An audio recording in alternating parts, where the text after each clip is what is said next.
Y gracias a todos y cada uno de ustedes que nos acompañan en esta noche, en este estudio acerca de los mitos sobre los ángeles. Vamos a dar inicio en Génesis capítulo 6, versículos 1 y 4. Génesis capítulo 6, versículos 1 al 4. La Sagrada Escritura usa la frase hijos de Dios para referirse a los ángeles en forma de pregunta. Aconteció que cuando comenzaron los hombres a multiplicarse sobre la faz de la tierra, y les nacieron hijas, que viendo los hijos de Dios que las hijas de los hombres eran hermosas, tomaron para sí mujeres escogiendo entre todas. Y dijo Jehová: No contenderá mi espíritu con el hombre para siempre, porque ciertamente él es carne, mas serán sus días 120 años. Había gigantes en la tierra en aquellos días, y también después que se llegaron los hijos de Dios a las hijas de los hombres, y les engendraron hijos. Estos fueron los valientes, que desde la antigüedad fueron varones de renombre.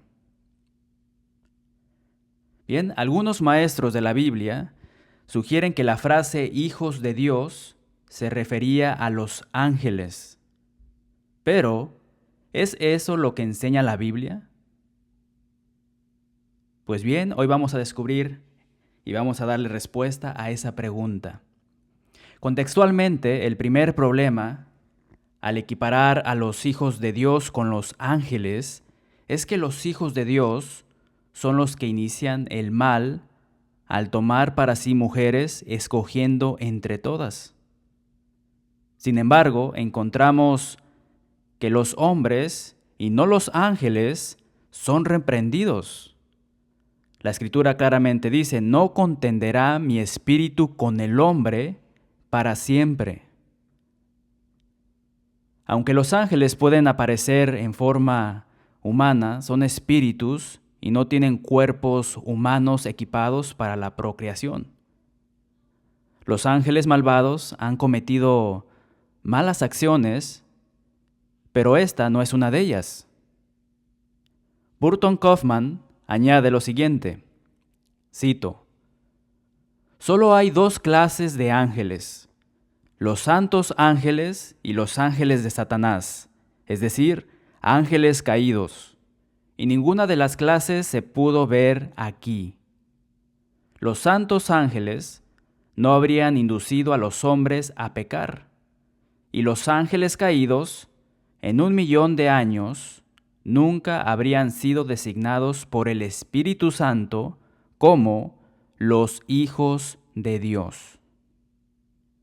Ahora, Cale y DeList nos dicen que las genealogías en Génesis capítulos 4 y 5 rastrean el desarrollo de la raza humana a través de dos líneas fundamentalmente diferentes, encabezadas por Caín y Set, acompañadas de una descripción de su desarrollo moral y la declaración de que a través de los matrimonios entre los hijos de Dios, Elohim, y las hijas de los hombres, la maldad llegó a ser tan grande que Dios determinó destruir a los hombres que había creado.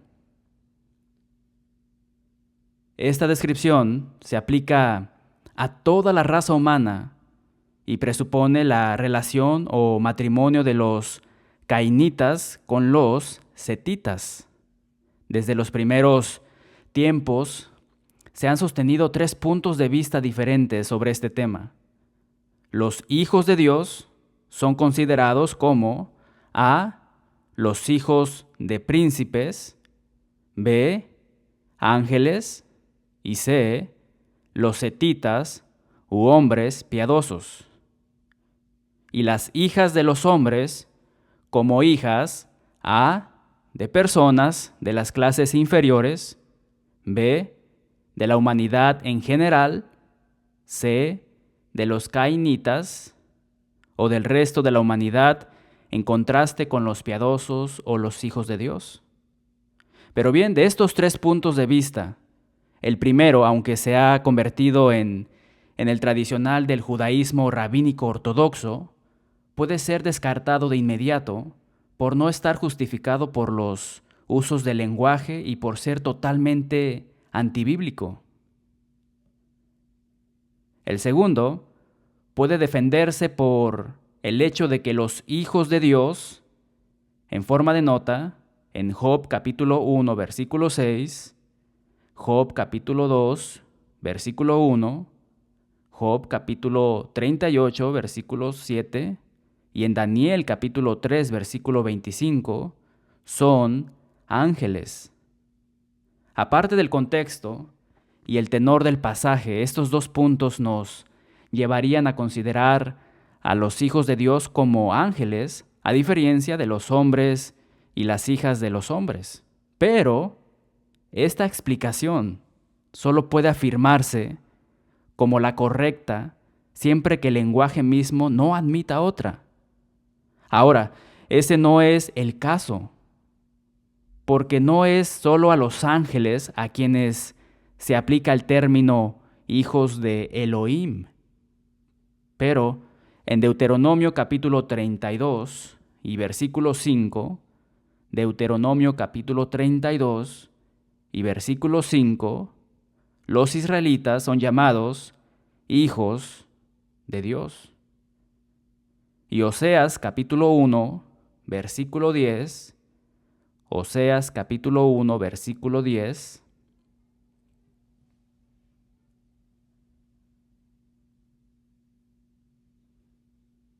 hijos del Dios viviente. Y en el Salmo 80 y versículo 17, se habla de Israel como el hijo a quien Elohim ha fortalecido. Si en la antigüedad hubo hombres piadosos que, como Enoc y Noé, caminaron con Elohim, o que hicieron realidad la imagen divina a través de su piedad y temor de Dios, hubo hijos de Dios, para quienes la única denominación correcta era hijos de Elohim. Además, los piadosos que caminaban con Dios e invocaban el nombre del Señor habían sido mencionados justo antes, mientras que no se había hecho ninguna alusión a los ángeles, ni siquiera en su creación. Ahora bien, tomar esposa es una expresión constante en todo el Antiguo Testamento para la relación matrimonial establecida por Dios en la creación, y nunca se aplica a la porneia o fornicación o el simple acto de conexión física. Esto es suficiente para excluir cualquier referencia a los ángeles, porque el mismo Cristo afirma claramente que los ángeles no pueden casarse. En forma de nota, Mateo capítulo 22, versículo 30, Marcos capítulo 12, versículo 25, y Lucas capítulo 20, versículo 34. Así que reduciéndolo a una simple declaración, el verdadero problema en este pasaje es que los hijos de Dios, por lo demás hombres piadosos, no buscaban parejas piadosas, sino las mujeres más hermosas que podían encontrar, incluso cuando a menudo eso significaba que estas mujeres serían mundanas. Otro mito popular sobre los ángeles es que las personas piadosas que mueren se convierten en ángeles. Es un mito popular en nuestra sociedad hoy en día. En cambio, Jesús enseña en Mateo capítulo 22 y versículo 30, Mateo capítulo 22 y versículo 30, que porque en la resurrección ni se casarán, ni se darán en casamiento, sino serán como los ángeles. de Dios en el cielo. Además, el apóstol Pablo escribe en 1 Corintios capítulo 6, versículo 3. 1 Corintios capítulo 6, versículo 3. ¿O no sabéis que hemos de juzgar a los ángeles, cuanto más las cosas de esta vida? Eso es lo que dice el Espíritu a través del apóstol Pablo. Así que no tendría sentido decir que los hombres juzgarán a los ángeles si los ángeles fueran realmente hombres que se transformaron en ángeles al morir. Otro malentendido es que los ángeles son eternos.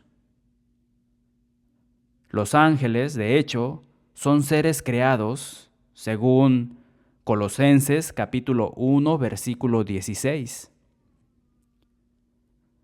Leemos en Colosenses capítulo 1, versículo 16.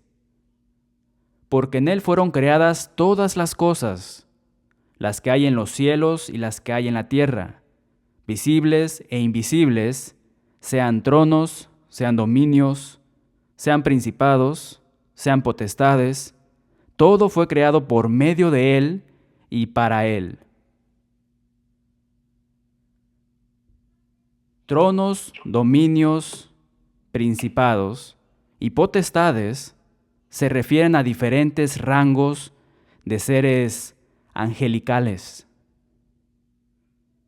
Además, la Biblia dice en el Salmo 148, Salmo 148,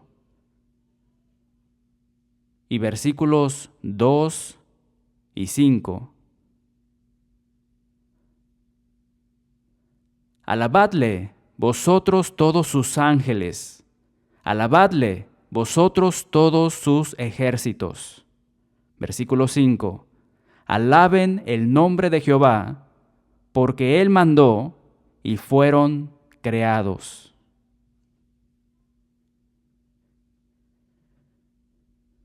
Los ángeles son claramente seres creados y por tanto no eternos. Los ángeles son poderosos, pero no son todopoderosos ni omnipotentes. Eso solo puede decirse de Dios. Por favor, vayan conmigo al Salmo 103, versículo 20. Salmo 103, versículo 20. Bendecid a Jehová, vosotros sus ángeles, poderosos en fortaleza, que ejecutáis su palabra, obedeciendo a la voz de su precepto. Ahora leemos en 2 de Pedro, capítulo 2 y versículo 11. 2 de Pedro, capítulo 2, versículo 11. Mientras que los ángeles, que son mayores en fuerza y en potencia, no pronuncian juicio de maldición contra ellas delante del Señor. Los ángeles son mucho más poderosos que el hombre. En Génesis capítulo 19, versículos 12 al 16, Génesis capítulo 19, versículos 12 al 16, ahí vemos cómo Dios usa ángeles para destruir Sodoma y Gomorra. Ahora, según Mateo capítulo 28 y versículo 2, Mateo capítulo 28 y versículo 2, un ángel movió la piedra de la tumba de Cristo.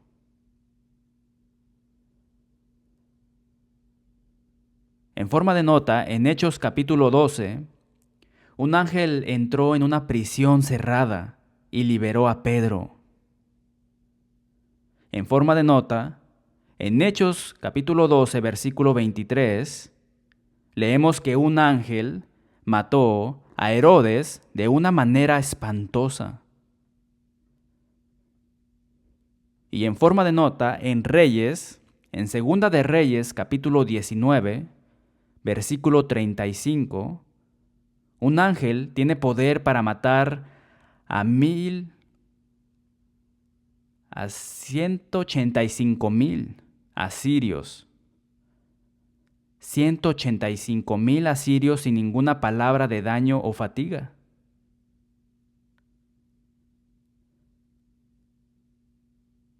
Ahora, recordando cuando Judas traicionó a Jesús ante las autoridades y Pedro le cortó la oreja al criado del sumo sacerdote, Jesús dijo en Mateo capítulo 26, versículos 52 y 53, Mateo capítulo 26, versículos 52 y 53, vuelve tu espada a su lugar, porque todos los que tomen espada, a espada perecerán. ¿Acaso piensas que no puedo ahora orar a mi Padre y que Él no me daría más de 12 legiones de ángeles?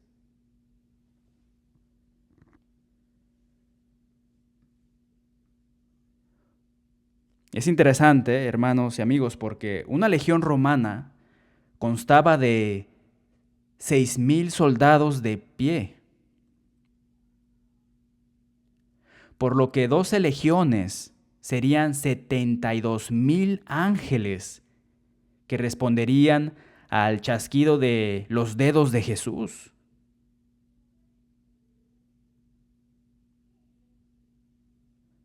$72,000 por 185,000 asesinados por un ángel equivalen a un poder de matanza humano mínimo de 13.3 mil millones. De hecho, sabemos por Hebreos capítulo 12, versículo 22. Hebreos capítulo 12, versículo 22. Que hay una compañía innumerable de ángeles en el cielo. Pero preguntamos, ¿qué pasa con Satanás? ¿Deberíamos considerar a Satanás un ángel? Bueno, a Satanás se le llama diablo o acusador en forma de nota, Mateo capítulo 4, versículo 1, tentador, Mateo capítulo 4, versículo 5, y Primera de Tesalonicenses capítulo 3, versículo 5. También se le considera como Dios de este mundo, en forma de nota, en 2 de Corintios capítulo 4, versículo 4. Príncipe de la potestad del aire, Efesios capítulo 2, versículo 2. Príncipe de los demonios, Mateo capítulo 12, versículo 24. Serpiente, Génesis capítulo 3, versículo 1. Belcebú, Mateo capítulo 12, versículo 24. Enemigo o adversario, Mateo capítulo 13, versículo 39 y Primera de Pedro capítulo 5, versículo 8. Pero también se le considera como maligno, de acuerdo a Mateo capítulo 13, versículos 19 y 38, y además en Primera de Juan capítulo 5, versículo 18. También se le llama como Belial, en 2 de Corintios capítulo 6, versículo 15. Gran dragón escarlata de fuego, en Apocalipsis capítulo 12, versículo 3. Engañador, Apocalipsis capítulo 12, versículo 9. Padre de las mentiras, Juan capítulo 8, versículo 44. Asesino, Juan capítulo 8, versículo 44. Y pecador, Primera de Juan capítulo 3, versículo 8. Aunque no se le identifica directamente, Satanás ciertamente parece estar bajo consideración en Apocalipsis capítulo 9, versículo 11, donde encontramos lo siguiente. Y tienen por rey sobre ellos al ángel del abismo, cuyo nombre en hebreo es Abadón y en griego Apolión. La palabra Apolión significa destructor. Abadón, Apolión, el ángel del abismo, es aparentemente el mismo del que se habla en Apocalipsis capítulo 9, versículo 1, donde encontramos estas palabras. Apocalipsis capítulo 9, versículo 1. El quinto ángel tocó la trompeta y vi una estrella que cayó del cielo a la tierra y se le dio la llave del pozo del abismo. Ahora escuchen, porque si es así, Satanás es el ángel del abismo. Pero ahora en Mateo capítulo 25 y versículo 41, Mateo capítulo 25 y versículo 41, nuestro Señor Jesús habla del fuego eterno preparado para el diablo y sus ángeles. Y regresando a Apocalipsis, leemos en Apocalipsis capítulo 12, versículo 9. Apocalipsis capítulo 12, versículo 9. Y fue lanzado fuera el dragón, el gran dragón, la serpiente antigua, que se llama Diablo y Satanás, el cual engaña al mundo entero. Fue arrojado a la tierra, y sus ángeles fueron arrojados con él. Finalmente leemos en 2 de Corintios, capítulo 11, Segunda de Corintios, capítulo 11, versículos 13 al 15. Porque estos son falsos apóstoles, overos fraudulentos, que se disfrazan como apóstoles de Cristo. Y no es maravilla, porque el mismo Satanás se disfraza como ángel de luz. Así que no es extraño si también sus ministros se disfrazan como ministros de justicia, cuyo fin será conforme a sus obras. Entonces, los paralelos son los siguientes. Los falsos apóstoles se transforman en apóstoles de Cristo. Los ministros de Satanás se transforman en ministros de justicia. Y Satanás, un ángel de las tinieblas, podemos concluir, se transforma en un ángel de luz. Pero, ¿qué pasa con la conclusión de que Isaías capítulo 14, versículos 12 al 14, describe a Satanás? Isaías capítulo 14, versículos 12 al 14. Satanás, por supuesto, es el ángel maligno más poderoso. Veamos la escritura. Como caíste del cielo, oh lucero, es decir, Lucifer, hijo de la mañana, cortado fuiste por tierra, tú que debilitabas a las naciones, tú que decías en tu corazón, subiré al cielo, en lo alto, junto a las estrellas de Dios. Levantaré mi trono, y en el monte del testimonio me sentaré. A los lados del norte, sobre las alturas de las nubes subiré, y seré semejante al Altísimo. Algunas personas insisten en que este pasaje usa a Lucifer para referirse no solo al rey de Babilonia, sino a Satanás, porque, número 1, se habla del rey que cayó del cielo y Satanás cayó del cielo como un rayo, de acuerdo a Lucas capítulo 10, versículo 18. Y 2, el rey de Babilonia hizo afirmaciones que un hombre normalmente no haría. Subiré al cielo, junto a las estrellas de Dios, levantaré mi trono.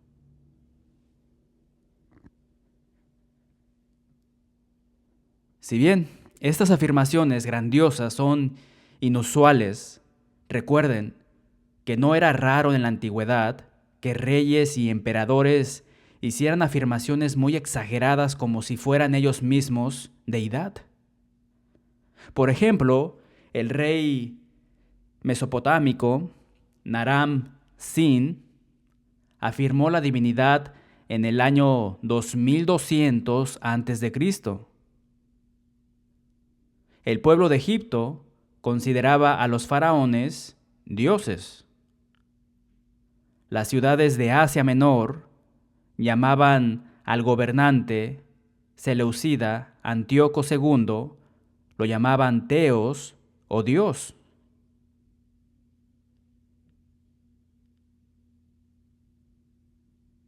Leemos en Hechos capítulo 12, versículos 21 al 23. Hechos capítulo 12, versículos 21 al 23. Y un día señalado, Herodes, vestido de ropas reales, se sentó en el tribunal y les arengó. Y el pueblo aclamaba gritando: «¡Voz de Dios y no de hombre!». Al momento, un ángel del Señor le hirió por cuanto no dio la gloria a Dios y expiró comido de gusanos. El apóstol Pablo escribe además en Segunda de Tesalonicenses capítulo 2, versículos 3 y 4, sobre el hombre de pecado, el hijo de perdición, el cual se opone y se levanta contra todo lo que se llama Dios o es objeto de culto, tanto que se sienta en el templo de Dios como Dios, haciéndose pasar por Dios.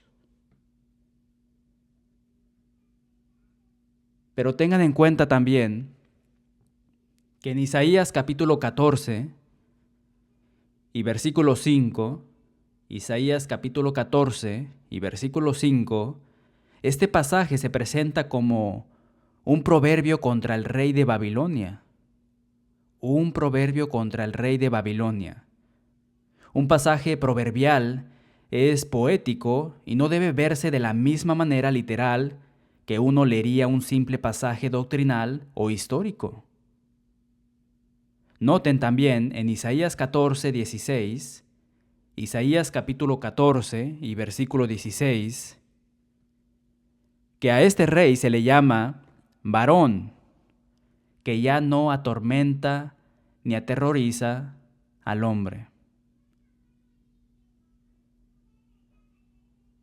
El lenguaje de Isaías 14, versículos 19 y 20, suena mucho más a un rey terrenal, egoísta que ha muerto, que a Satanás.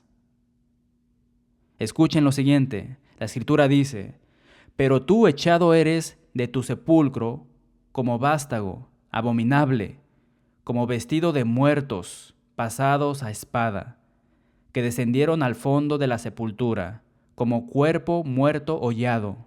No serás contado con ellos en la sepultura, porque tú destruiste tu tierra, mataste a tu pueblo».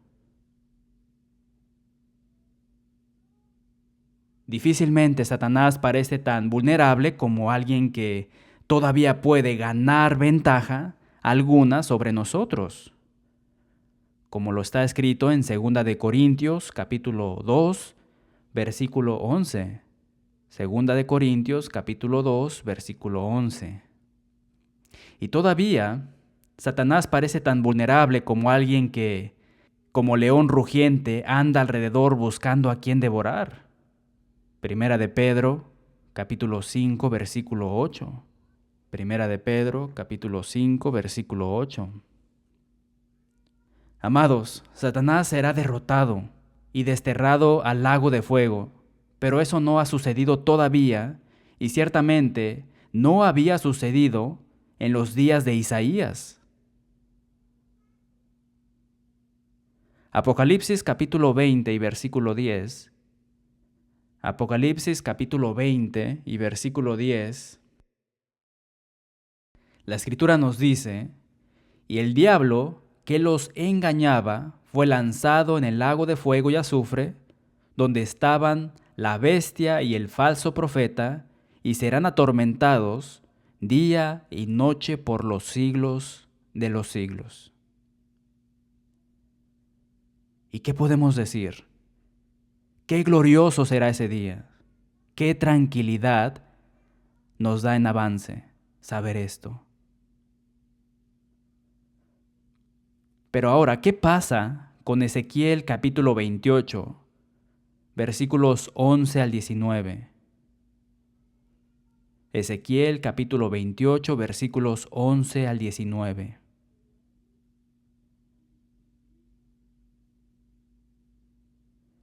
Este pasaje, en forma de pregunta, se centra en Satanás y su caída o en la caída del rey de Tiro. Este pasaje se centra en Satanás y su caída o en la caída del rey de Tiro. Ahora escuchen, porque este pasaje es más complicado que el de Isaías. Cuando uno lee las descripciones asociadas con el rey de Tiro, no puede evitar pensar que se trata de una referencia a Satanás y no a un hombre. La Escritura dice claramente: tú eras el sello de la perfección, lleno de sabiduría y acabado de hermosura. En Edén, en el huerto de Dios, estuviste. De toda piedra preciosa era tu vestidura. Los primores de tus tamboriles y flautas estuvieron preparados para ti en el día de tu creación. Tú, querubín grande, protector, yo te puse en el santo monte de Dios. Perfecto eras en todos tus caminos desde el día que fuiste creado, hasta que se halló en ti maldad.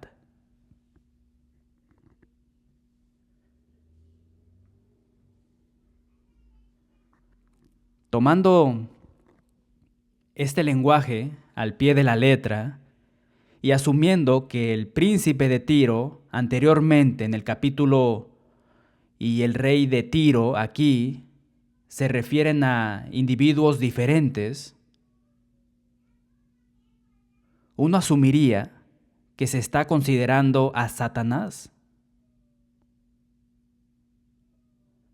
Sin embargo, hay razones para no aceptar esta conclusión y en cambio considerar que se refiere al rey literal de Tiro. ¿Por qué? Bueno, porque número uno, el pasaje se introduce con un lenguaje sencillo. Versículo 12, Hijo de hombre, levanta endechas sobre el rey de Tiro. Y surge la pregunta, ¿por qué no interpretar esto literalmente?